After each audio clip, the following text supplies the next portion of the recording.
Welcome, today in front of me DOOGEE S86 Pro, and I'll show you how to change screen recorder sound settings on this device. So first we should open this top bar here and find the screen recorder icon. Just hold for a while the icon, and now here we can set this microphone. So if the microphone in your case in blue color, like in my case, so that means that one will use the screen recorder, so we can comment something, so we'll use the microphone to comment something.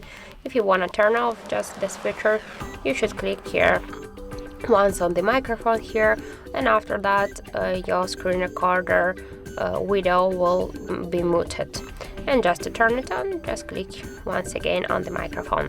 So that's it. Thank you for watching, and if you find this video helpful, don't forget to leave a like, comment and to subscribe our channel.